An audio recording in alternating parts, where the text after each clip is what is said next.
Always an important week on the ESPN Networks. Bob Valvano in the house today. Brother of the late Jimmy V, doing great work for Louisville Radio. And meanwhile, for Chris Mack and the Louisville Cardinals, trying to bounce back after a tough loss this week against Texas Tech.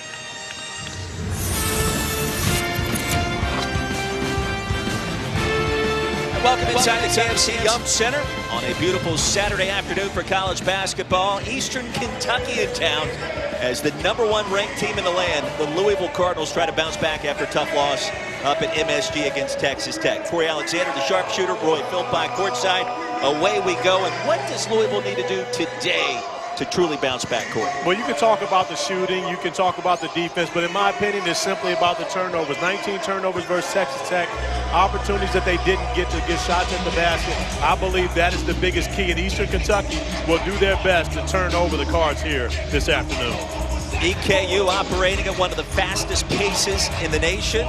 Certainly going to challenge Louisville, the 75th all-time meeting between these two. Just about set, ready to go. A veteran officiating crew pacing the charge. Bill Covington Jr., Jeb Hartness, Tim Comer underway. And the opening tap controlled by the Cards. And kind of a weird game back on Tuesday night at the world's most famous arena. Louisville just struggled offensively, Corey, and trying to bounce back after suffocating Michigan a week ago. We'll see if it happens here. You know, the difference with this game, of course, Eastern Kentucky, you mentioned their pace and the way they like to play, turning teams over. It doesn't really allow for Louisville to work on the areas where they were concerned, except for the turnovers. But other than that, their offensive efficiency and defensive efficiency don't really come into play as much in this game, simply because of the pace of play that the Colonels would like to play with. Hobbs off the mark from downtown. Offensive rebound, and the putback is good by Moreno. But you see immediately when Eastern Kentucky scores, you're going to see full court pressure, and they're going to try to see any way they can to turn the Cards over and try to find offense off of those turnovers. A.W. Hamilton, coach for Eastern Kentucky, has talked to us about the fact that his team struggles to score as Ryan McMahon has come up with an early injury, and this is not good for the Cards at all. Didn't really see anything on that play, but limping off the floor. Now McMahon, his production has steadily increased over the course of his career here. Now averaging 10 points per contest coming in, a 3-point specialist. That's concerning, simply because I don't believe that there was any type of contact on that injury. Reaching down to that foot, definitely don't want to speculate on anything, but concerning to say the least for the Cardinal faithful here. He's the only player, I believe, for Louisville that made a three-pointer in that loss versus Texas Tech, so he provides a lot of their outside punch. Cards 3 of 17 from downtown. Perry on the other end, off the mark. And the rebound controlled by Ty Taylor. EKU located in Richmond, Kentucky, about 100 miles from the Yum Center. They'll work it inside. Darius Hicks, a transfer from NC State, turns it over. And on the fast break, Bora. The easiest basket he'll have all season. Yeah, that's the Achilles heel, of course, for Eastern Kentucky. Although they love to turn over their opponents, they're a team that turns it over at a rapid rate. So when you see shots go up for them, it's a benefit and a successful offensive trip, especially when that young man, Jamaro Brown, gets a look at the basket. Couple of early looks, nothing doing. Sutton is hammered attacking. Jordan Ward, the first-team preseason AP All-American in action once again today. And Jordan Ward has been special all season long, has led the Cardinals in scoring every game this season. And as you mentioned earlier, it doesn't get any easier than that for Jordan Ward, the ACC's preseason player of the year, averaging at 20 points per game right now. One more for Sutton, who has all 3. Check that 3 of Louisville's 5 points so far. Senior from right here in the Ville. Look what Chris Mack said this week.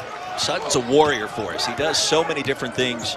Sometimes doesn't show up in the box score. The Card's going to make a deep run in the postseason. He's going to be an integral part of it. Well, he's the ultimate glue guy because he's not concerned about his individual stats other than rebounding, and that's one stat that you want your team to be selfish about. But you see the three-pointer knocked down by Taylor on the nice skip pass. And you see the pressure that Eastern Kentucky puts on you, but it often opens up many opportunities on the other side of the floor when you handle the basketball and get it out of the trap. And right there, Jordan Wara knocking down the three. He's got 5. The Louisville lead is 4. Here comes Brown, 4th leading scorer in the OVC, and he's off the mark. Sutton controls. And for the turnover, Brown. A little too fancy in that sequence. Even fancy on the other side, and there's Enoch. Beautiful find from Darius Perry, a half-court lob. Ends up being the finish for Enoch. And Perry operating at about a 2-to-1 assist-to-turnover ratio on the season, but struggled against Texas Tech. 0 assists to 6 turnovers. And that's one of the areas where, of course, in my opinion, this Louisville team has to get better. And they've been great at defending the three-pointer, but right now, Eastern Kentucky off to a great start from beyond the arc. Brown knocking down one to join Taylor. Second triple for EKU. 1 possession game early on. More of the skip pass, had a lot of mustard on it as that one sails out of bounds. I give Darius Perry a lot of credit for getting back defensively and disrupting an alley-oop on one end of the floor and then finding Stephen Enoch for a beautiful alley-oop on the offensive side of the floor. So Perry getting the job done on both ends of the floor in that possession, but now another turnover for the Cards.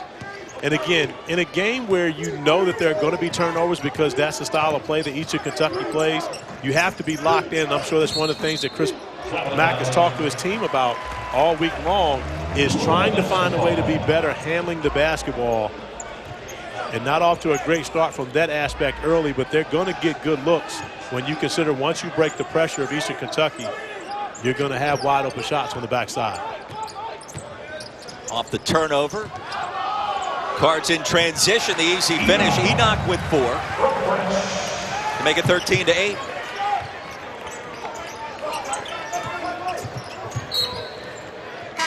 And it'll stay on this end. First media timeout coming up. Jordan Wara, get to know him a little bit. More deeper level after this. Stay tuned. Who am I? I'm a junior forward for the Louisville Cardinals. A few things you might want to know about me. I played in the 2019 FIBA World Cup for Nigeria. I have a younger sister who's a freshman at Georgia Tech this year, and I love eating Italian food. Who am I? I'm Jordan Wara. Hey, who doesn't love Italian food, Corey Alexander? I would not be the person to fight that. I am a huge fan of Italian food, so the one thing that Jordan Wara and I have in common. Second in the conference in scoring, most improved player in the league a season ago, preseason, first team AP All-American this year. Didn't have the game he wanted to last Tuesday against Texas Tech. I get the sense that's probably not going to be the case today. But he didn't have the game that he, wanted to, not from a lack of trying. Of course, he's going to be aggressive offensively, and he's done a much better job defensively within the scheme of what Chris Mack wants him to do this year. Always been an incredible rebounder, and now you see him becoming the best player and the leader of what could be a national championship caliber team. And I'm sure a setback on Tuesday won't affect Jordan Wara from doing what it is that he does best, which is try to help this Louisville Cardinal team win games. Hobbs the basket. Good news for Cards fans. Ryan McMahon getting set to check back in.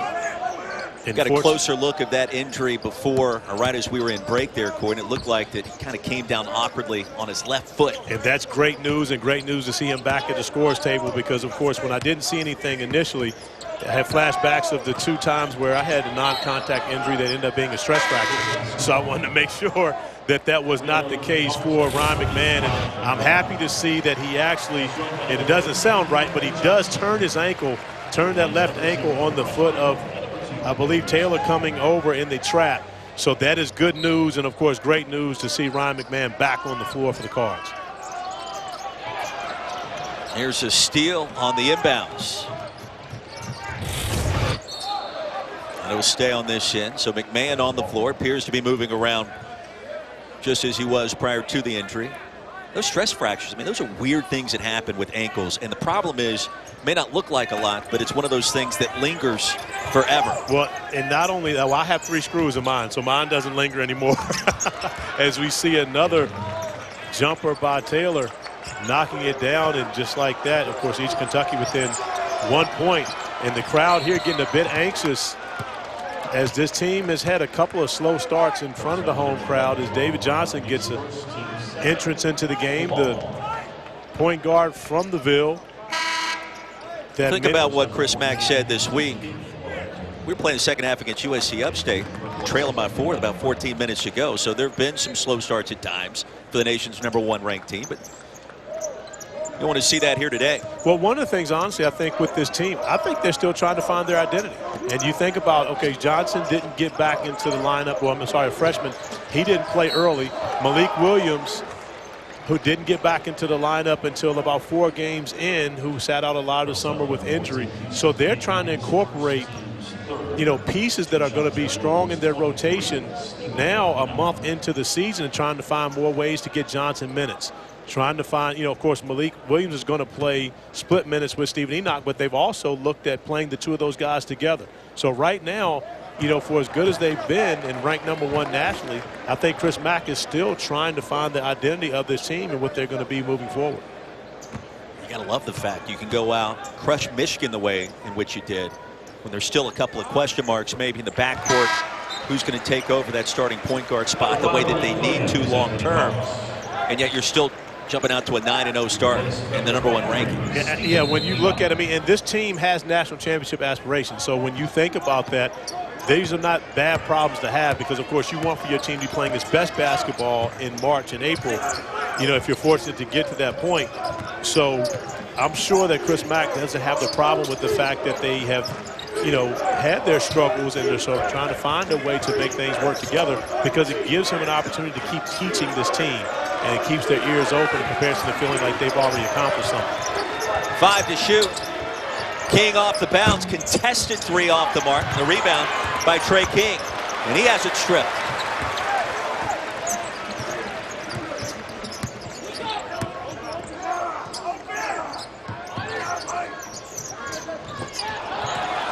Taylor nearly stole it.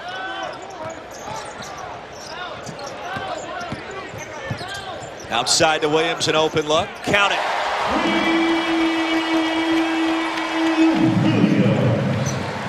Malik Williams getting the three-point barrage started off for the Cards, who have been a great three-point shooting team all year. Averaged, you know, 9 three-point field goals made per game. So when you think about this team, their shooting is a strong part of what they do offensively.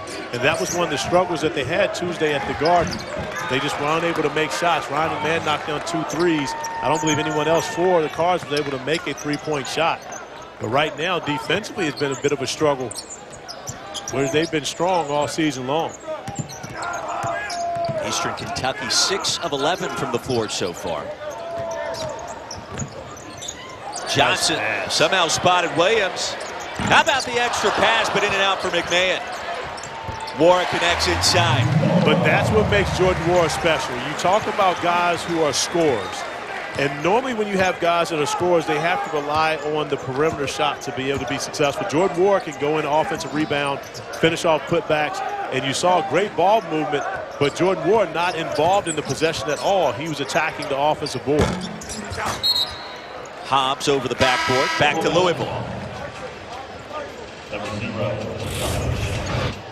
Jordan Warren, of course, not the primary option on the offense on that possession, but still working hard to score, going in, grabbing the offensive rebound, and going to the jump hook to finish over the top to give Louisville the 5-point lead. But right now you see the pressure from Eastern Kentucky has definitely started to affect. Wara inside.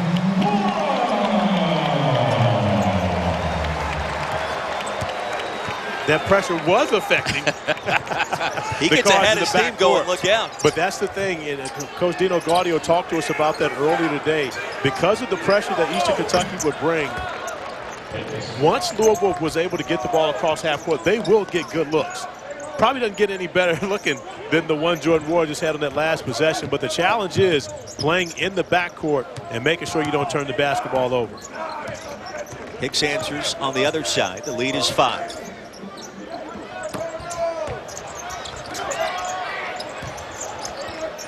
We love the ball movement so far for the Cards. Johnson. I can tell you one of the points of emphasis for Chris Mack and his staff is to try to find more minutes for David Johnson and get him more comfortable. We talked about him coming back off injury, and you've seen they have looked really good with him on the floor at the point guard position at this point. And, you know, he could be a guy that could, by the end of the year, maybe be the starting point guard for this Cardinal team. Remember, he had surgery back at the end of the summer as Warris tripped up. Now gaining health, gaining strength, gaining some much-needed PT as well. Well, and the Cards are operating on all cylinders. Jordan Ward to the rim with the finish, and David Johnson spotting up, knocking it down to stretch the lead to 8 for the Cards. Well, it's always good to be number one in the country, with the exception of this season. 4 different number 1 ranked teams have already lost, and we haven't even arrived at the new year just yet. Michigan State, UK, and Duke before Louisville's loss up at MSG this past week to Texas Tech. So I think it's a precursor to upcoming chaos as we enter the regular season in the ACC and then on to the big dance. There's some good teams around the land. There's some good teams in the ACC. The question is, Corey Alexander, are there any great teams at this juncture? I do not believe there are any great teams at this juncture. Of course, you know, teams are continuing to get better and better, but I love the fact that there have been 4 number 1s to go down. And the reason I like that is because you have no idea who is going to win when we get to March and April. And so, you know, I love the fact, the parity that's in college basketball right now, and you really don't have that true team that allows you to say, oh, well, this team is going to win it, and we know that's the case. Similar to the NBA this year. Things have changed in the NBA, and we're seeing it in college basketball as well. Cards going to call a timeout. 10:44 remaining here in our first half. Chapel Hill, North Carolina is a place to be tomorrow afternoon at 4 o'clock Eastern. Number 17 UNC in action as Wofford comes to town. It's right here on the ACC Network and the ESPN app. And the big news there, Carmichael Arena will be the home court of the Tar Heels for the first time in 33 years. Well, I believe the Dean Dome opened in 1986. Is that correct? That so is. 86-87 season. And the women's basketball team for the Tar Heels plays at Carmichael, but the men haven't played there forever. And great to see Ryan McMahon back knocking down 3-pointers. But I'm sure going to be an exciting atmosphere at Carmichael. We've seen the men for NC State playing at Reynolds, which is now, of course, the Jim Valvano Arena at Reynolds Coliseum. So I like the fact that many of the schools are going to the throwback. You know, we did 2 NIT games last year at Reynolds Coliseum as Eastern Kentucky off the mark. Fresh 20 seconds as Anderson claims the rebound. It was loud. It was packed. Fans are right on top of you. At Carmichael, it's going to be the same vibe tomorrow at 4 o'clock with Wofford in town. Well, I can tell you where that's not going to happen. UVA won't be playing in the games at University Hall. They blew that up this summer. And I think we're okay with that. Hey, wait a minute. Well, I love you all. You made a lot of shots in that. That's right. Hey, Jordan Ward's making a lot of shots in this building as he knocks down another 3 to stretch the lead for the Cards to 14. And right now, Louisville getting everything they want on the offensive end of the floor and bouncing back with a great shooting performance thus far here this afternoon. So A.W. Hamilton will utilize a timeout. The Cards have made 10 of their last 11 from the field in the midst of a 16-4 run in the last 5+ minutes. Well, and you have to contribute to the fact that Louisville's not turning the basketball over. And when you don't turn the basketball over, you get quality looks. They have a number of guys that can make shots and make plays on the other end of the floor. That was the struggle against Texas Tech. 19 turnovers to only 10 assists in that game. We could talk about the fact that they shot poorly, 34%, but they just flat out just handed the basketball away too many times. Defensively, they held Texas Tech to 40% field goal shooting. You can't be mad about that. That's a very good team that Chris Beard has. But when you don't shoot well and you turn the basketball over, it's going to be a problem. It's hard to beat anyone that way.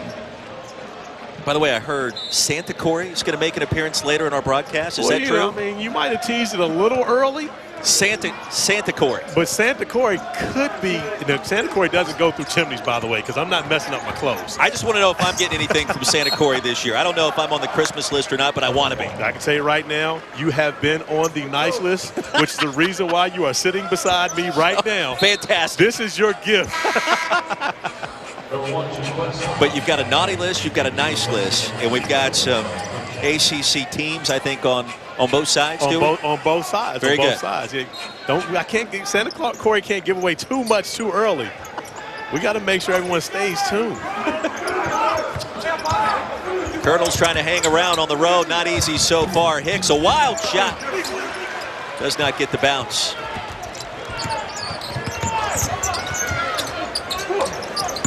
McMahon so lethal from bonus land. Attacking this time comes up short, and a late whistle means free throws. And this is a young man that has improved his game each and every year. We talked about him as a redshirt freshman, watching and learning from the veterans, and now he is a veteran. You see, this is something that Ryan McMahon couldn't do years ago. There was no way he would have been able to probe in the lane and be patient enough to find that shot opportunity and get to the free throw line, where, of course, he's lethal as well. So, you know, but you see the steady improvement in McMahon and his ability to be able to be a contributor to this team, averaging 10 points per game on the season, one of the 3 double-figure scorers that Louisville has in their lineup. And, you know, young man that's really provided solid contribution. He gets a shot up, I don't care from where it is. I feel like it's going in every time. Well, the thing is, you know, they all look good. Let's start with the fact that his shot is a beautiful shot. So when it looks that good, you always have the, you know, mindset of it's going in. And so now you think about the fact that he's shooting, I believe, 48% from 3. So that means he's pretty much making 1 out of every 2 threes that he shoots, and that's a pretty high clip to say that, you know, Ryan McMahon may be one of the best shooters in the country. Baseline triple off the mark for Taylor. Here come the Cards. It's an 11-0 run. Williamson lost the handle. His steal by Ty Taylor. EKU out of the OVC. Picked 9th in the conference this year. It's the Ohio Valley Conference. Many folks will remember Ja Morant, Murray State. Off glass. I didn't hear him call it, It's Corey. early enough. I didn't hear him call it. 12:27 Eastern time. Many banks don't close until 12:30. It's early enough for him not to have to call bank and still get it. The bank's open on Saturday. I didn't realize that. I don't know what mine is. Oh, we got to get you with a new bank. Williams left open. And a foul inside will go to the other side. You see the lefty off the glass. No need to call it. That's a horse shot right there. Of course, Eastern Kentucky, Louisville, Kentucky, the state of horses. You got to be able to have great horse shots if you play for a team in the state of Kentucky. I see what you did there. You see what I did there? Nicely it done. took me a while to make it happen, but eventually it got there. 32-19, under 8 to play in our first half. Cardinals coming in #1 in the country, 9-1. Get Miami, Ohio up next before a trip over to Lexington. That was another attempt. Well, maybe not an attempt, but almost another bank 3. I'm not sure that they tried to do it. This young man right here, Stephen Enoch, when he catches the basketball, right hand, left hand, it does not matter. He is great in the paint finishing. I would love to see him be more of a focal point of their offense because he's pretty much unguardable around the rim. Real quick, where's the hook shot in college basketball in this day and age? It's disappeared. Enoch was beautiful in the paint right there. Coming up next, Scott Satterfield's going to join us in case you haven't heard. The ACC Coach of the Year, year 1, here in the Ville.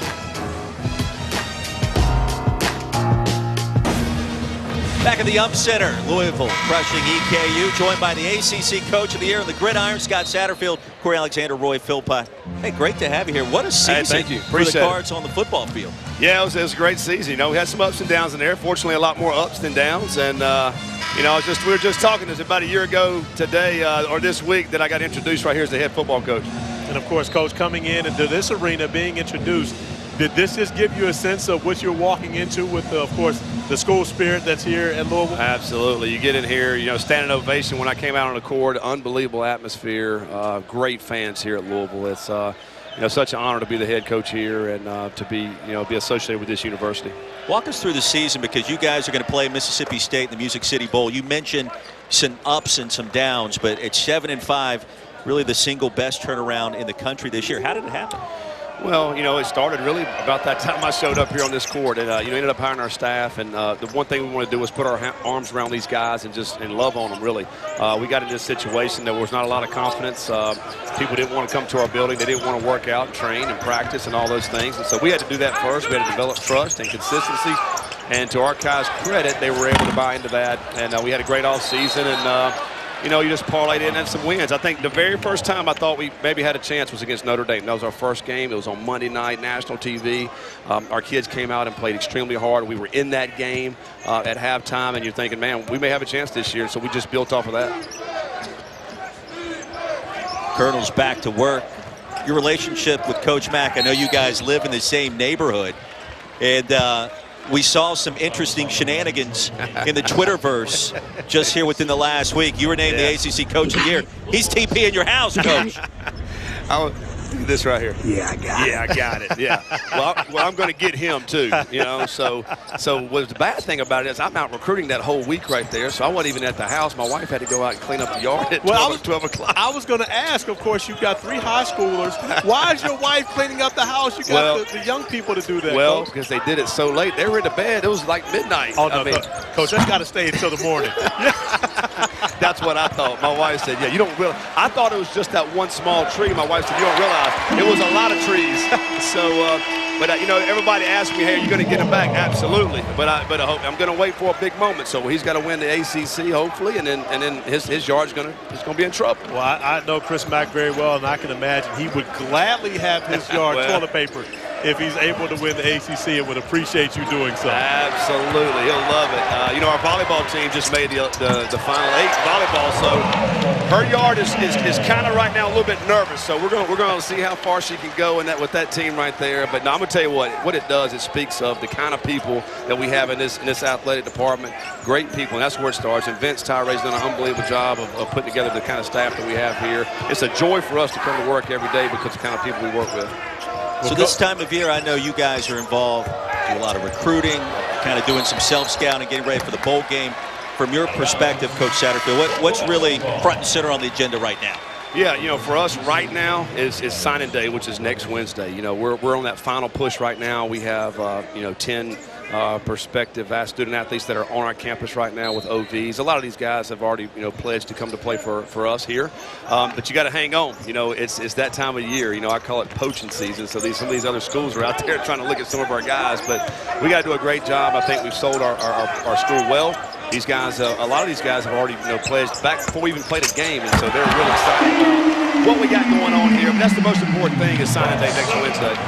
Well, Coach, for you, and of course, although I know you didn't recruit them, how much of a recruiting tool is it to have a Heisman Trophy winner / most likely Super Bowl, I'm sorry, not Super Bowl, but NFL MVP this year, Lamar Jackson? And, of course, do you have much of a relationship with Lamar? Has he been a part of your process? Absolutely. Lamar came back last February. That's the first time I met him. He's so humble, number one. What a great human being. But he came back. He just wanted to hang out, see what we're doing. He loved it. So he was able to come back during his off day this past year. When we played Virginia, actually, during that week. He was here for a couple of days. Phenomenal human being. He'll be back here in the off season. But he's right now the most exciting football player in the world to watch play football, and I'm so happy for him, particularly obviously because he played football here. So we certainly use his name a lot when we're going out here recruiting. Rightfully so. He's changing the game at the quarterback position in the NFL, isn't he? Absolutely. When he came out, there was a lot of people that said, hey, I don't know, maybe he should play a different position, And so, he did not listen to the naysayers. He came out, and he's just doing his thing. And he is certainly changing the game of football right now in the NFL with the zone read, the way he can utilize his legs. But now you can see what he's doing, throwing touchdown passes. What do you have, 5 Thursday night, this week. So, he's incredible to watch. I love the way he handles himself, though. He's engaging. He's bringing more fans to the game of football, which we love. We're off the mark. I got to ask you this. If you were a basketball coach, what kind of system would you employ? Would you be up-tempo, defensive-oriented? Just thinking about your background, I think we could go in a number of different directions. What say you? Well, I certainly think you start from the defensive end. I think you got to be able to score. If they don't score enough points, I feel like we're going to be able to score enough to beat them. So that's the same thing with football. I think you got to be good down the middle. I think you got to have a great point guard. You want to have a great big man. I think that's just how you start your basketball team. And then you got to create depth. And I think Coach Mack this year has got some of the most depth in the country. I think that's why his team has got a chance to win it all this year, and arguably one of the best players in the country as well. And number 33 right there, he's a great player. He'd be a great tight end for the Cards football program, wouldn't he? Let me tell you who my guy is, though. Number 24, Sutton, right there, man. I love that guy right there because he plays so hard. Look how he's built, too. Very physical. I think that'd be my guy if I had to pick me a tight end. I'm going with Sutton. Yeah, Corey called him the glue guy earlier this first half, and he's got some offensive numbers that rival that of anybody in the country, kind of under the radar, offensive efficiency and things of that sort. No question. Well, I think just because of how hard he plays, those kind of guys right there, they are the glue because they're going to do all the dirty things that you need for a football or for a basketball team, to be competitive. And he's always around the basket, so I think that's why his shooting percentage is so high as well. But I love the way he plays. With his effort, it's contagious, and that's how you win championships. Cards turn it over. And that'll do it for us, Coach. Appreciate the time. Congrats on a fantastic Thank you, guys. season. Appreciate you having me on here. All right, Scott guys. Satterfield. And during that last break, 2019 ACC Coach of the Year, Scott Satterfield, honored along with his staff. And he encouraged the fans here in the Ville to buy those tickets to the upcoming Music City Bowl. Mississippi State will be the opponent December 30th, Corey. And tell you what, the big deal about going to a bowl game, year number one, you go to a bowl game, so you get to play on national TV that extra time. You get those extra practices, 15 or so extra sessions, grow this young team up a little bit more. They'll be more of a factor next year in the Atlantic Division of the ACC. And you know what else you get? You just put it on them, expectations, pressure. So therefore, you've got to be better that second year or you had that sophomore slump. So now, of course, not everything that comes with a great first year is great, especially when you consider the expectations that come in that second year. But Coach Satterfield, of course, enjoying his time at Louisville and doing a great job, ACC Coach of the Year, and continuing to appreciate the fan base here at this great university. Williams inside, a chance for three the hard way as Louisville back to its largest advantage at 20. Foul goes against Anderson. An impressive bounce back first half so far, and kind of what the doctor ordered after a weird game against Texas Tech, and that's what it was. It really was, and only 6 turnovers thus far for the Cards, and of course getting everything they wanted on the offensive end of the floor, shooting 62.5%. And that just went up after the three-point play by Malik Williams. So, you're getting that, but this is not a game that really prepares you for the level of action that you're going to see in the ACC when it comes to playing half-court teams and executing offensively. But this does help prepare you to be able to take care of the basketball better. And that was something that I thought that the Cards really needed coming into the day. And now they're also playing David Johnson more minutes, getting him on the court with Darius Perry, with Fresh Kimball, with Ryan McMahon, and making sure they're starting to develop that rotation in the backcourt that's going to help them as the season goes along. Johnson, we mentioned, is 4 months after undergoing shoulder surgery back in July. So he's really just getting back into the swing of things. In your opinion, if he gets going, how does David Johnson change the complexion of Louisville's backcourt? Well, in talking with their coaching staff, Mike McGee specifically, he talks about David Johnson can do things physically and athletically that most of their guards can't do. They normally tell their guards to get back defensively so that other teams don't get out in transition. But he's such a great athlete, they have to allow him to go to the offensive glass. And so, you play differently when you have a guy like that. And you see he's goes 6'4", maybe close to 6'5", a couple inches taller than Darius Perry. But yet, the one thing for him is he's going to have to defensively be able to lock in the way that Perry does. And, of course, the way that Kimball does to give those guys to make sure that Louisville doesn't drop off at all defensively when he's on the floor. Andy Gahan checking in for the first time for the Cards. Williams to the bench. Eastern Kentucky, no field goals in just about 6 minutes. And talking with the Louisville coaching staff, the fact that he missed that time at an important part of the year, David Johnson we're talking about. Working on defense as that three is splashed in by Houston King. That part was missing during the time that he missed, and so it's taking him some time to defend every single possession like he absolutely has to, like you have to do as a team to compete for a national championship. Right now, Josh Nickelberry actually getting onto the court as well. Another member of that, highly touted recruiting class for Chris Mack this year.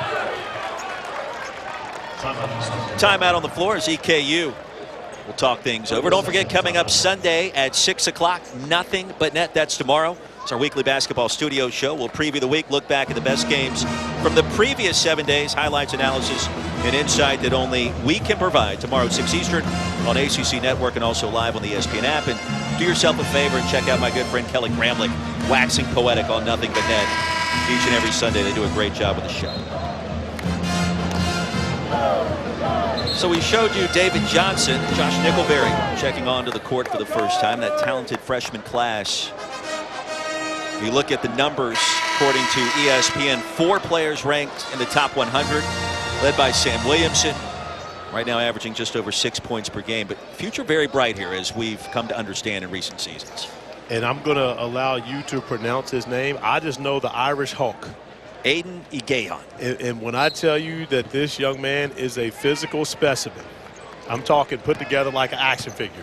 This young man, and again, he's one of those guys, of course, that you say if he really becomes a gym rat and puts the time in and develops as a basketball player, again, now I'm calling Photoshop on this stuff. I mean, there's no way that a human being is that cut up. I'm calling Photoshop. I need some type of proof that picture has not been photoshopped. King with a layup. Corey off the rails here. And I'm with you. There's no way you or I could get to that level. No, at least I know I could. I can tell you right now, at one point in my life when I was about his age, I thought I was ripped up. I thought I was in great shape. I would be embarrassed to put my picture beside the picture we just saw of this young man. But I can tell you right now, and the coaches love him. They feel as though he will be a contributor in this program for years to come. And, of course, the sky's the limit for him potentially. But I mean, he didn't start playing basketball until he was 12. So he's got that natural physique. His Hobbs tossed a little trash after the spin move. I'm glad you said natural physique, because you can't work out enough to do that. That just comes like you come straight out of the womb almost looking like that, right? Colonel's in the midst of a 7-0 run to try to work back in it. Wara was fouled. He'll shoot 2. Lead is 16. It was 21 just a few minutes ago. Number 228, his 3rd personal foul. Jordan Wara, 83% at the stripe this season, as Trey King just picked up his 3rd. 15 points so far in this fast-moving first half for number 33. What's his next step, as good as he is right now? Well, I think it's continuing to become more and more efficient. He had 22 points against Michigan, but on 9 of 23 from the floor. Didn't have a great shooting game, 14 points against Texas Tech. And it's going to be being more efficient and recognizing that as the top scorer on the team, whenever you get the basketball, it doesn't mean that you have to shoot it. There are often times where you've got to trust your teammates, and then, of course, that you're going to get it back, or to be able to move the basketball and get the best shot for the team, not always the best shot for yourself. So I love Jordan Wara. I love what he's done this year. But as far as the next step for him, it's going to be about making his teammates better, not just about him being the guy that's scoring all the points. Santa Corey bringing him anything in the second half or no? I mean, you're asking Santa Corey to give away a lot, but yes, Jordan Wara is definitely on the nice list for this year. Contested jumper by Taylor. The putback is good by Marino. Lead is 16. Shot clock is off. Cards can play for the final shot of our first half. Louisville shooting a blistering 64% from the floor. Not always easy to bounce back after a tough loss. Cards doing that and then some so far. Well, that shows you the resiliency of this team. Now, granted, the competition isn't the greatest competition. Eastern Kentucky's going to fight and battle, and Malik Williams puts up what could be a SportsCenter Top 10 nominee tonight on the offensive rebound. Jordan Wara's had a great half, but I believe the highlight of the half will go to Malik Williams, the offensive rebound. Put back at the buzzer, falling away. Malik Williams extending the lead to 18 for the Cards. Back here inside the KFC Yum Center, start of our second half. Louisville all over Eastern Kentucky, 50-32. So we welcome you back to our courtside location. He's Santa Corey, I'm Roy Philpott. Great to be with you. An impressive first 20 minutes of the books for the Cards. It really was. And really what you were looking for the Cards in the first half was simply to get the bad taste out of their mouth of what happened with them Tuesday. They were able to do that defensively, getting out in transition. It started with Jordan Wara, of course, finishing off with the dunk early in the game. And you see the defensive pressure from the Cards getting Wara that look. And from there, it really just started to snowball for him offensively, knocking down the three on the opposite side corner. But he didn't just settle for his jump shot. Moving the ball to the rim and finishing over top of opponents. And Jordan Wara doing pretty much anything he wanted in the first half offensively. 17 points, very efficient, 6 for 8 from the field and 3 for 3 along the three-point arc. And Jordan Wara looking to continue his ACC Player of the Year quest and most likely will have another 20-point game in his resume here this afternoon. Yeah, right at his average this season. Meanwhile, the Cards shoot 63% in the first half. And we kind of thought this would be one of those games where they would get a lot of open looks, and when you know it, 50 first half points, the most they've scored in a first half this season. And I have to correct you on something. I'm only Santa Corey with the hat. Oh, that's right. Yeah, so you see, I'm not Santa Corey right now. Did you bring a hat? I can't, listen, you are asking for way too much information ahead of time. Be patient. I can tell right now. You were one of the kids who was always looking for their Christmas gifts well before Christmas morning. I'm sneaking in there. I'm looking through the wrapping paper, and I'm trying to figure out what I got. What's your point? Colonels with the basketball to start our second half out of the Ohio Valley Conference. A little stop and pop. All net, the contested J by Brown. And Brown, who had a 41-point game against Western Kentucky. A big-time scorer, talking with his coach, A.W. Hamilton, earlier today. He talks about the young man has an opportunity to be an elite defender as well. And Hamilton, of course, started his relationship with Jamar Brown when he was actually assistant coach at North Carolina State. Brown from the Raleigh-Durham area, and of course, building that relationship then allowed A.W. Hamilton to get him to come over to Richmond, Kentucky, where he's been a stellar player for the Colonels thus far in his sophomore year. I do want to give some love to A.W. Hamilton, the former state assistant under Kevin Keats, so at Hargrave Military Academy. But he mentioned to us, EKU on campus, they've raised more than $300 million for facility enhancements, new dorms, and they're really doing a great job trying to get the program to the next level. And that was one of the selling points that got him to Richmond, Kentucky to take over this program. We spoke with him, I don't know, for maybe half an hour earlier today, and upbeat, high energy. You can see what he's trying to sell there at EKU. Well, and he's a Kentucky native, of course. Richmond, about 45 minutes north of his hometown, so he's really coming back home. And more importantly, he is a basketball lifer, a true junkie. And he wanted to be in a scenario where he had the resources available to build a successful basketball program. And you see with the pace of play, back-to-back, well, a little bit back-to-back three-pointers right there by Brown. If he'd have knocked that one down, he's bringing something exciting to Eastern Kentucky. And he has a very positive outlook as to what they can accomplish in the near future. Lead is 15.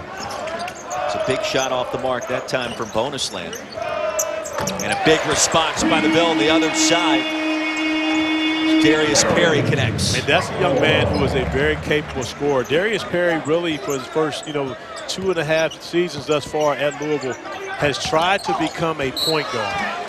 But he is a capable scorer. I had the opportunity to coach Darius Perry at the end of his senior year of high school here at the Kentucky Derby Festival, which was an all-star game played by many of the young players that were coming to Louisville and going to Kentucky and Indiana and places in the region. And Darius Perry, I believe, scored 28 points in that game as Stephen Enoch finishes off another alley-oop from a beautiful find from Ryan McMahon. But he scored those 28 points in that game going up against Shea Gilgeous-Alexander, who was going to Kentucky. And I honestly felt like Darius Perry would be a big-time performer at Louisville coming in. And I'm not sold that he still won't be. He's still trying to figure out his way at the point position. Third foul on Sutton. And Perry really holds one of the keys for this Louisville team this year, as you and I have documented in the backcourt It wasn't the kind of outing he had that he wanted against Texas Tech last week up at MSG. Turnovers were a bit of an issue, unable to drop any dimes.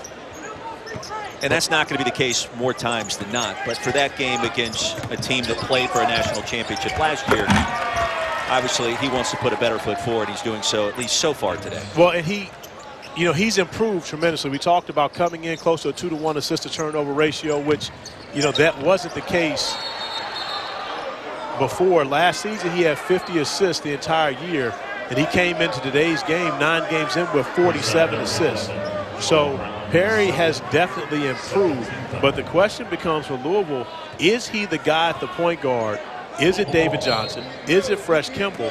Or do they continue to do it by committee, in which, you haven't seen many successful teams have a point guard by committee over the past, probably 10 to 15 years of college basketball. Normally the successful teams have that one guy that they look forward to running the show. I talked with Scott Satterfield back in the first half. Can I give you a football comparison?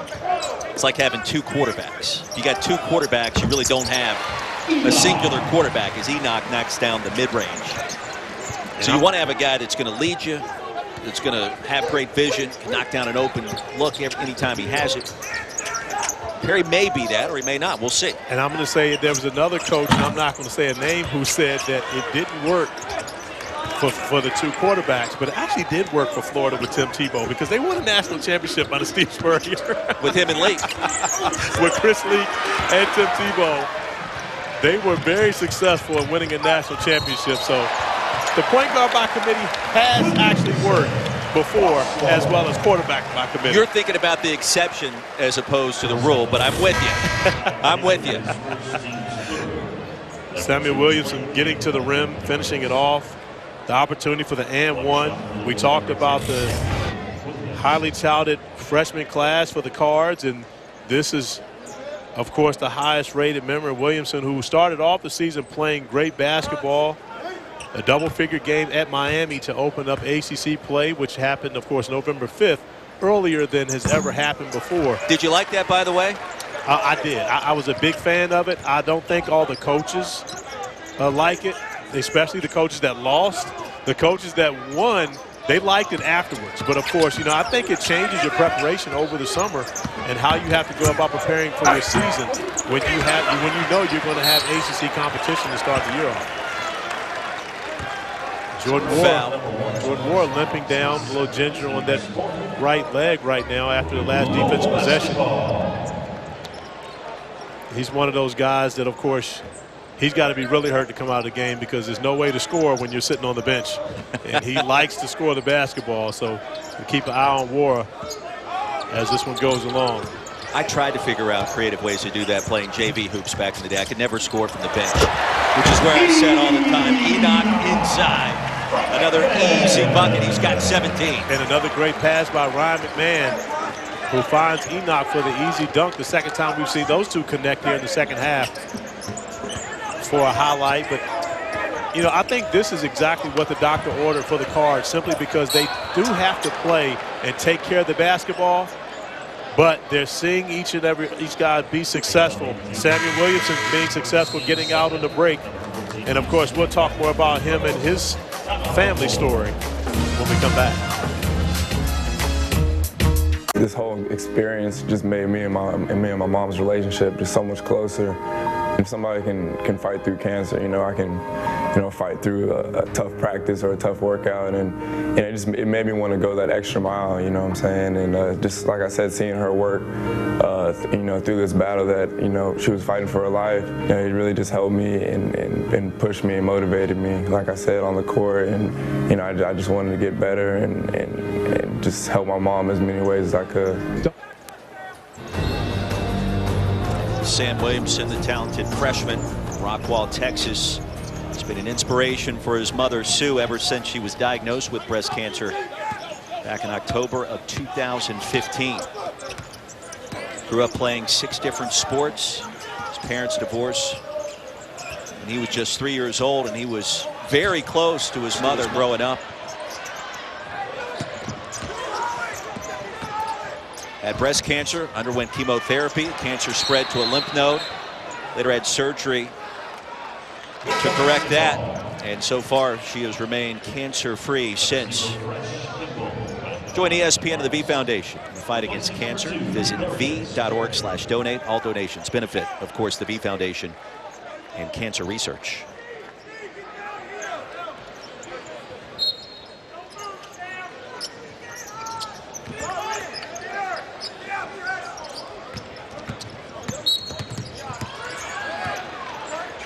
Foul will go against Brown. That's his third.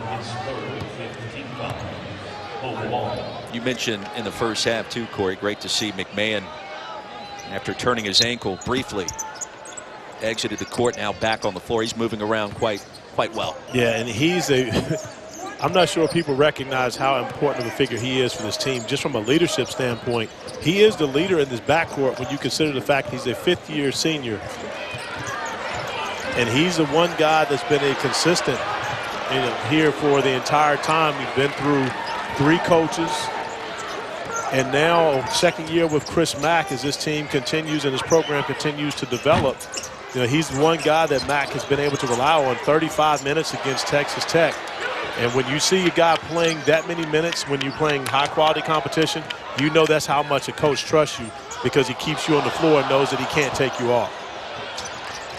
Brown nearly traveled. Instead, that caroms out of bounds. It'll stay on this hit.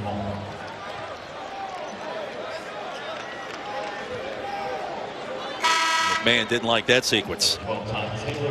And this isn't the game for it, but during the ACC season, I believe there are times we will see Malik Williams and Stephen Enoch on the floor together when there's size to be able to match up against. And that's really the lineup that I would love to see from Chris Mack's group, because not only can Williams shoot the 3, but Enoch can as well.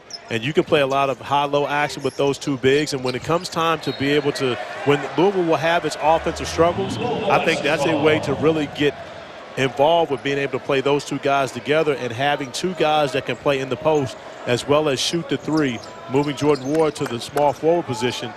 And I think the Cards can be successful that way, especially when you play against the North Carolinas of the world who are going to play 2 traditional bigs. They'll play against Georgia Tech, and you've got James Banks as a shot blocker. Good pass from Kimball.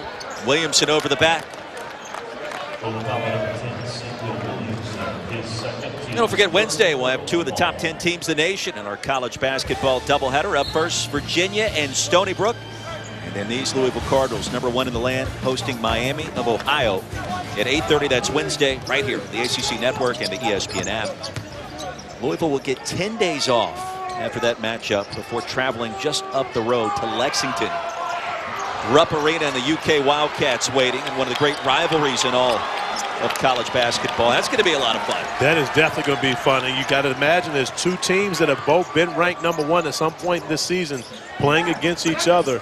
And that will be a huge game for both teams moving forward, not only for developing confidence, but also in the eyes of the selection committee when the season is all over with. Talking about possible #1 seeds. Could be the best team out of the ACC, could be the best team out of the SEC. So that game will be important, for many reasons as the season goes along. I want to put you on the spot. As you look at, Wait a minute, let's stop before you even go. I got to put you on the spot. But if you don't want to put me on the spot, but you're putting me on the spot, you really do want to put me on the spot. I do. Okay, all right. Absolutely. Go ahead. I'm going to come put clean. me on the spot. Let's do it. Your top 5 in the ACC as we get to the tournament in March. So not necessarily right now, but just you've seen a lot of programs. You're going to see them all before the end of the season. In your expert Corey Alexander opinion, give me your top 5 as we get to the tourney. Okay, right now, and of course, all subject to change. It's my prerogative to change my mind later in the year if I would like. I'll go Duke 1, Louisville 2, Virginia 3, Florida State 4. 5. Who's number 5? It's tough. 5 is tough, and I'm going to go out on a limb. You really put me on the spot. I'm going to go out on a limb right now, and I'm going to say the North Carolina State Wolfpack. NC State. I believe NC State can be 5. I believe they're ahead of North Carolina right now. And the reason I say is because they have veterans and they have their style of play. They have an identity. I think North Carolina right now is searching for an identity. And I believe that the Wolfpack are playing with a bit of a chip on their shoulder after being left out of the NCAA tournament a year ago.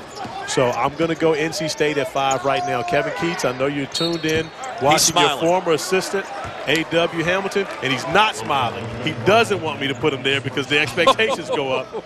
But at the end of the day, I think that is going to be – I think that could be the team that ends up in that 5th spot. So after the 3 by Cruikshank, the first field goal made by EKU in more than 4 minutes, King was fouled from bonus land as well. So we'll get 3 free throws. So NC State at number 5. Well, if you look at NC State, they have the senior point guard in Markel Johnson, who has been I love his game. Great moments. Okay, Manny Bates is blocking shots on a record pace defensively.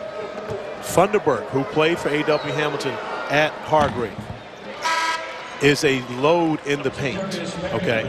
You have Devin Daniels, you have C.J. Bryce, who's their leading scorer, Braxton Beverly, who played for A.W. Hamilton at Hargrave.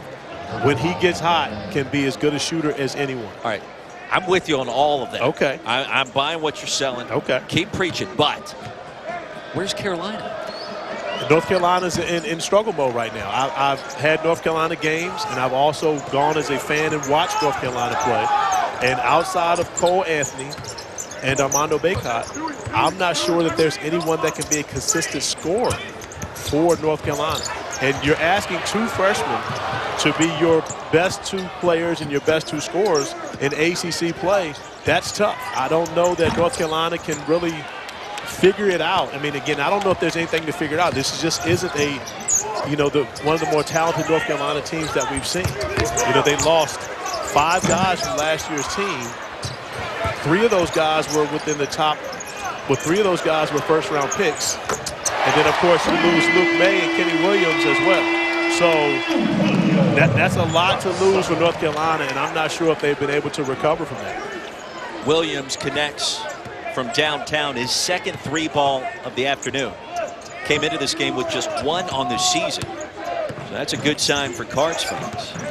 I'm with you on the offense, and we'll see how far Cole Anthony can take the Tar Heels. They'll get Wofford tomorrow again at Carmichael Arena at 4 o'clock Eastern, right here on ACC Network. Here's a steal. Here comes Ward.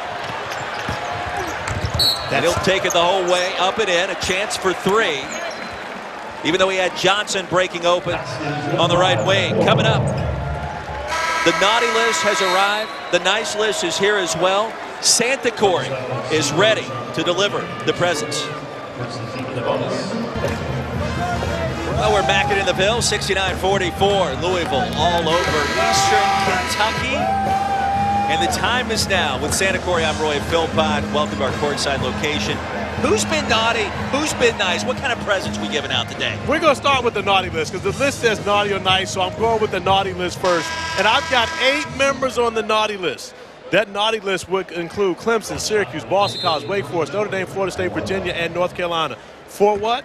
For losing by double figures in the ACC Big Ten Challenge. These are all the teams that lost in the Big Ten ACC Challenge, and each and every game they lost. But, I mean, the teams got blew out, and the ACC ended up losing this 8-6 to the Big Ten.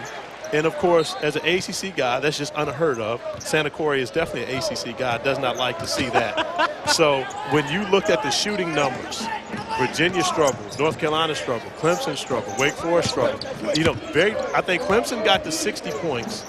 I'm not sure if anyone else on that list scored, over 60 points. So all of these teams in their stocking will get a lump of coal. However, that is only the naughty list. There is more to come. And a couple of these teams will be on the nice list. We start on the nice list. Of course, Virginia Tech breaking an ACC three-point record with the line being moved back, 21 three-pointers in a game, and also a team that did not participate in the Big Ten ACC Challenge, knocking off Michigan State. So they didn't Maui. participate in the challenge, but yet they beat a Big Ten team. But they beat a Big Ten team, and so they're on the nice list for that. Duke and Louisville both. They're on the nice list for getting to number 1. Hey, Santa Corey never played on a number 1 team when he was in college. It is an honor to be able to play on a number 1 team. That gets you on the nice list. And, of course, for all things considered, the University of Virginia is definitely on the nice list for giving Santa Cora trash to talk to all other schools and friends for the remainder of his life. It's interesting. We had teams both on the naughty and nice list simultaneously. This is true. So they'll get the lump of coal. That goes in the stocking. But under the tree, oh, they got big gifts. The goodies are coming. Especially University of Virginia. They get a big gift for that one. Shocker. Well said, my friend. Well said. I didn't know if maybe Dabo Swinney was going to make that list, a little Clemson football back in the playoff, but Dabo's my guy, but Santa Cora only deals in basketball. Gotcha. Yeah. Gotcha. I'm sure there's someone else on football. There's another Santa for that. Yeah, I would put Scott Satterfield on there, Dabo Swinney on there, Mac Brown down in North Carolina, the great job he's done. You know what? You know why Mac Brown will be on the nice list? Because I saw him dancing.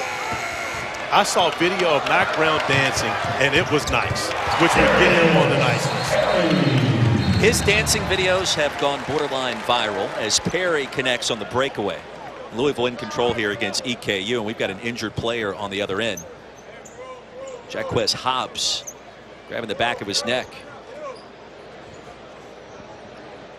And his head coach, A.W. Hamilton, now check on the junior from right here in Louisville.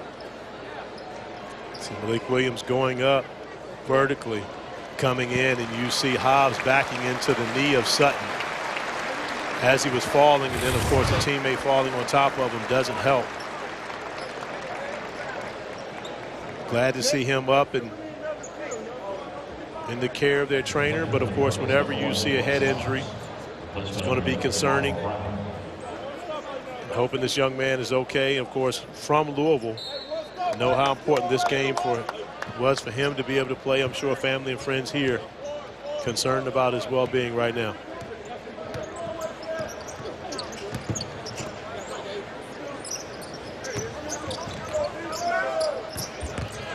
Colonels back to work. Here's Hicks, the transfer from NC State, connecting on the turnaround.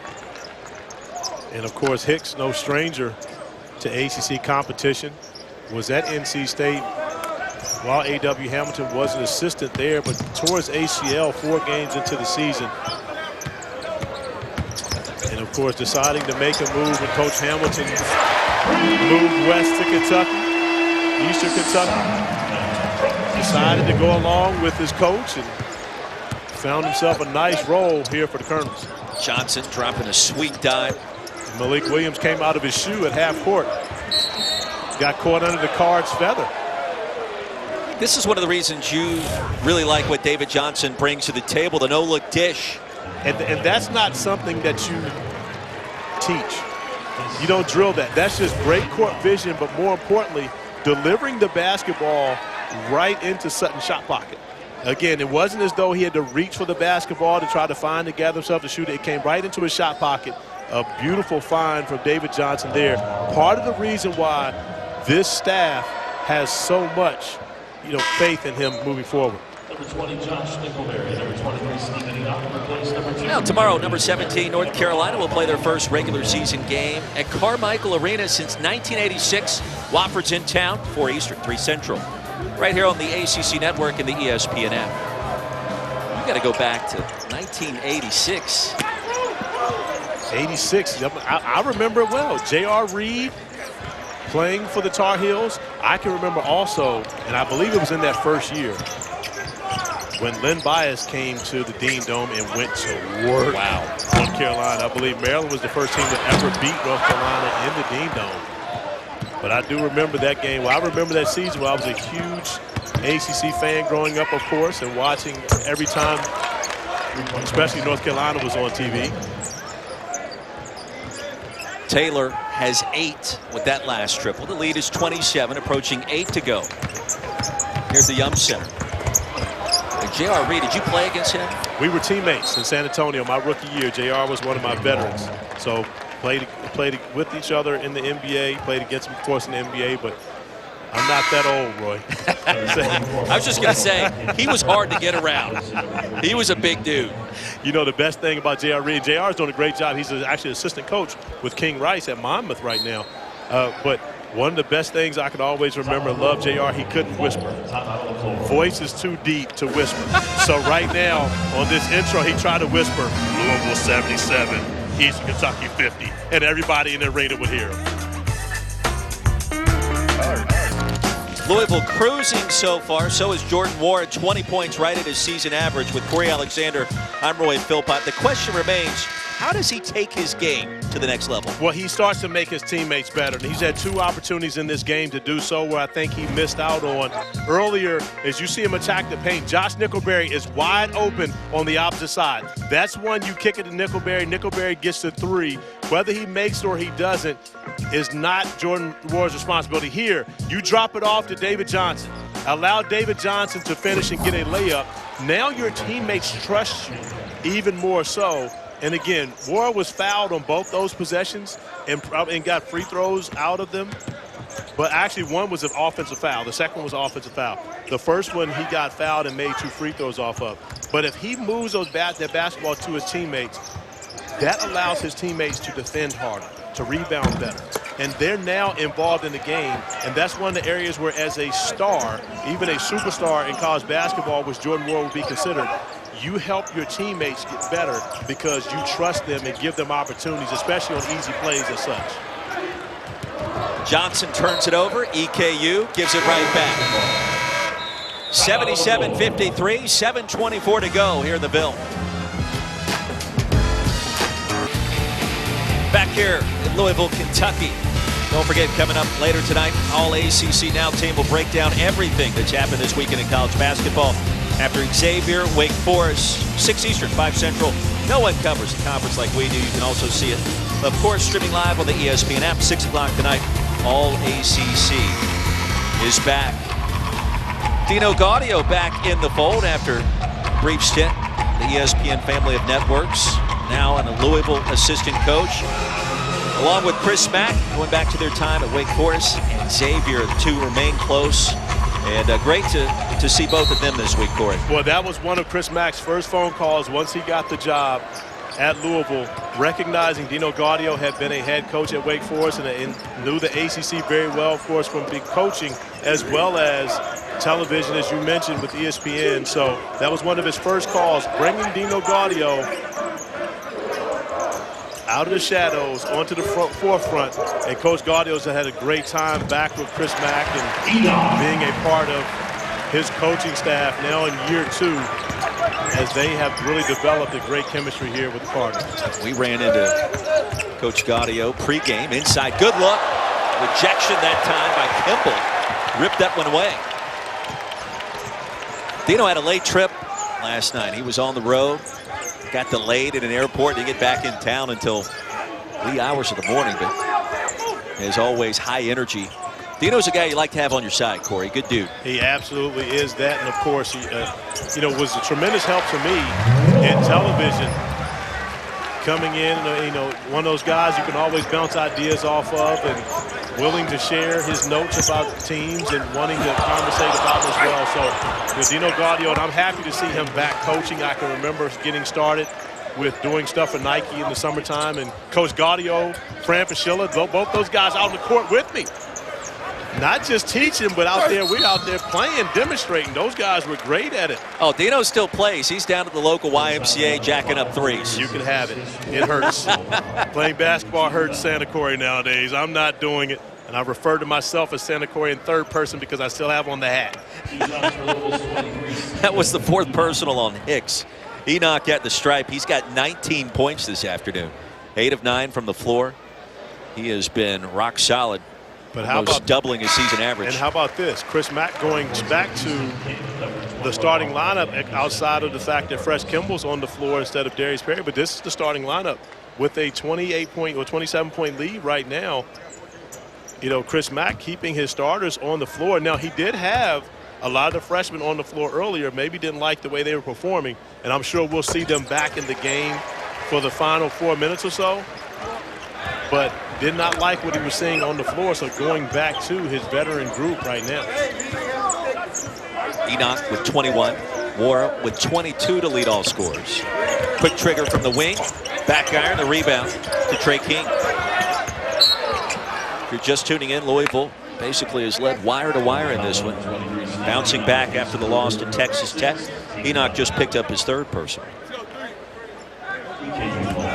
And Roy, if I'm not mistaken, this is your first game here at the KFC Yum Arena? I just have one word for you. Wow. Well, I can tell you right now, one of my favorite places to call a basketball game in this building. You know, the fans are very involved in it. They love the cards. Very educated, knowledgeable fans about the game of basketball. But when you consider that you're really playing in an NBA arena, we just had a light show during the break. And I'm not sure if you remember the game Rock Band that was on Xbox and PlayStation back in the day. But it was like a 25,000 people version of Rock Band with the dancers on the floor, everything going on. And an amazing place to be able to call a basketball game and be able to come watch a basketball game. And, of course, the biggest television market in college basketball, but it never disappoints. The crowd always shows up to support their cards. Moore with a basket on one end. Brown, the triple on the other. The leading scorer for EKU this season only has 9 points today. Silky smooth as Moore. It's all net on the runner. Now, Stephen Enoch threw out a wide open dunk for Jordan Ward to bring it right back in and score. But again, that was one that Enoch could have simply caught that and turned and dunked the basketball.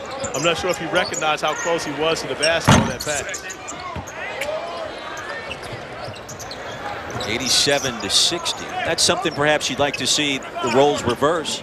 And Moore maybe doing a little bit more of that for his teammates to get this team to the next level. And I don't want to be critical of Jordan Moore because I think he's a great basketball player. Sure. I really like him as a kid. But just moving forward, again, on that last possession where Enoch throws it back out, Ward penetrates, he could have thrown the lob to Stephen Enoch. And again, it's nitpicking, but for this team to be successful, he's going to have to make some of those plays in order to make sure that the other guys on this team. Now, Enoch is a veteran. He's going to do the same thing. He's going to defend. He's going to play. He's going to rebound, do all those things regardless as to whether he's getting the basketball or not. But with younger players, it often become a problem. 3:44 to go. The lead is 29 for the nation's top program. Back at the Center, career high 23 for number 23 this afternoon, Stephen Enoch. As Louisville's all over Eastern Kentucky, a 29-point advantage following our final media timeout. And I'll tell you what, he's got 7 boards to go along with it. He's run the floor. He's been solid defensively as well, Corey. Well, and I've seen a number of NBA scouts walking past us on the way out of the building, recognizing that this one could be over. And I honestly believe that there are 3 NBA players, not just 3 pros. When you play overseas, internationally, that makes you a pro. But 3 NBA players on this Louisville team, maybe 4 when I look at Williamson. But those 3 would be Jordan Ward, Stephen Enoch, and Malik Williams. And I believe all 3 of those guys will play in the NBA. And now that I think about it, as they come in off the bench, Samuel Williamson will most likely be one of those guys as well. So this Louisville team is loaded with talent. The question is, does it mesh well, especially when they get into close games, when they get into tight games, which they will see during the ACC and, of course, moving forward into the postseason. But this team has a chance to be a national champion, no question about that. And, which is kind of played along with what has been the case for Louisville all season long. This program, this athletic program, has really continued to grow by leaps and bounds over the last couple of years. And you think about basketball under Chris Mack, the great job that he's done. We had Scott Satterfield on the show in our first half today. Louisville baseball has reached the College World Series for the last 6 years. Volleyball team just had a huge upset against Texas. A lot of people in these parts talking about that as Hicks just fouled out. So Hicks out, Trey King back on the floor. Slazinski will have one more free throw. He's 3 of 5 at the stripe this season now. Another young man who's very skilled, Quinn Slazinski. Played at Huntington Prep in high school and very good high school career, but can shoot the basketball, can be one of those guys who you play as a stretch 4, can pass it, can handle it, has all the tools offensively. Of course, as all freshmen, has to learn to be a better defender. Why is that? First year players can't come in and just lock you down immediately as King connects with the mid-range. Well, you know this very well because you were a star in high school. So when you're a star in high school, you don't have to play defense. You get to score and do all the stuff that build the bad habits.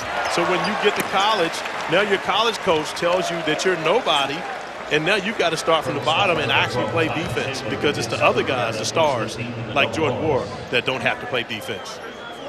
You're dropping knowledge on me right there. That was fantastic. And I appreciate you game recognizing game as well. Game recognized game. Thank man. you. You know how we do. Finally. 2 free throws for Quinn Slazinski. And a reminder, Nothing But Net every Sunday is our weekly basketball studio show. We'll preview the week, look back at the best games the previous 7 days, highlights, analysis, insight that only we can provide. Tomorrow, 6 Eastern, right here on the ACC Network, also live on the ESPN app. One more free throw, all net.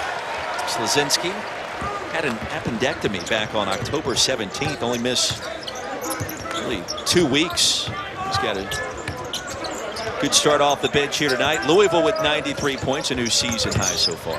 Yeah, there was talk of Slazinski actually redshirting. I read that. Yeah, but he was so good in the preseason that Chris Mack felt like, you know, hey, we could possibly need this guy as the season goes along, so they didn't redshirt him.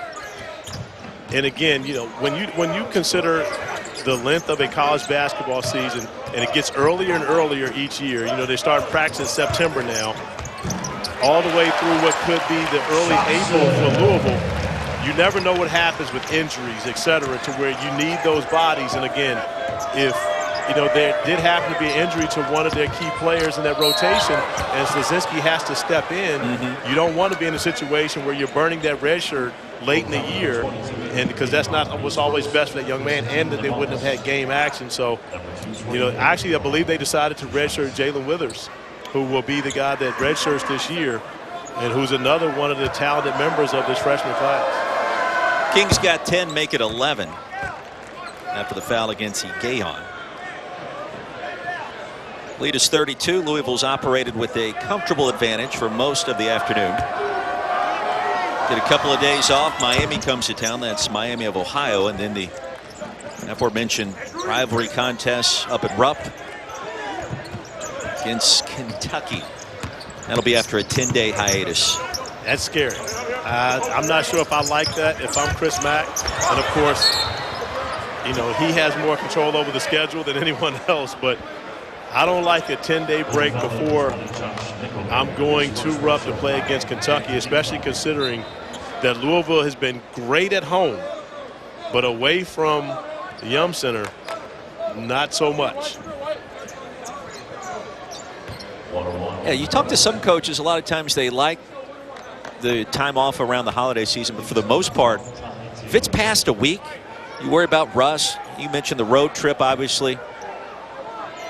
A chance to gain some health if you've got some guys banged up. And, of course, that's also right on the heels of the start of conference play, even though Louisville's already played 2 league games already. And there you see it.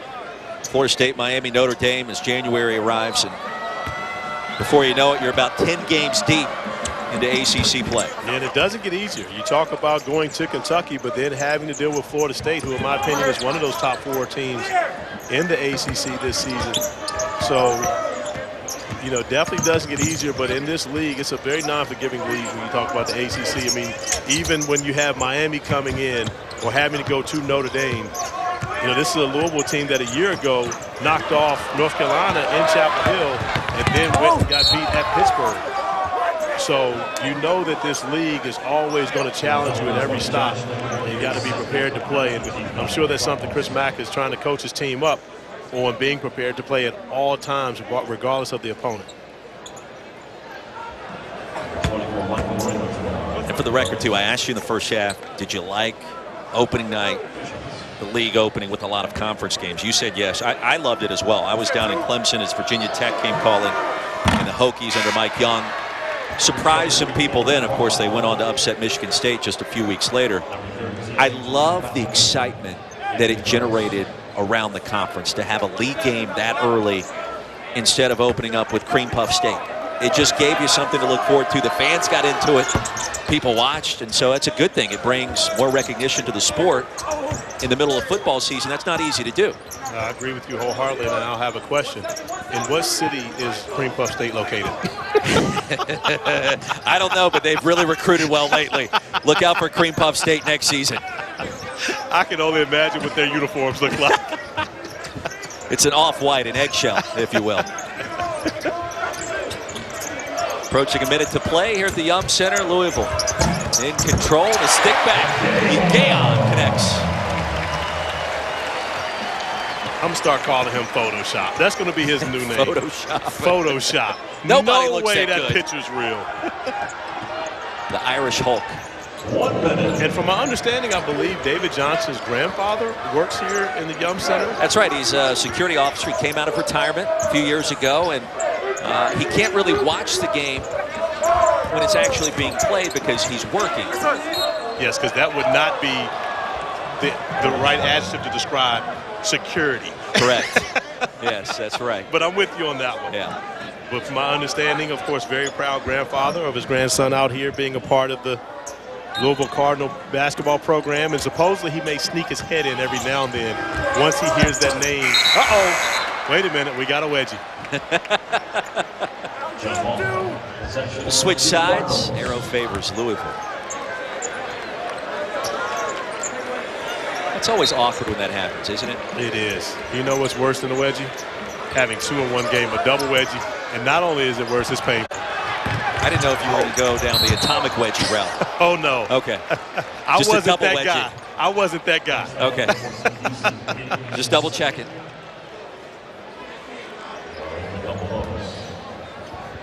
Now, small thing. Josh Nickelberry, my guy, love him. Gets out on the break. It's a 2-on-1. He has an opportunity to drop it off to a teammate for a layup or take it to the rim and get fouled. He decides to take it to the rim and get fouled. Do you remember the play we showed earlier where Jordan Ward had the opportunity to move it over to Nickelberry?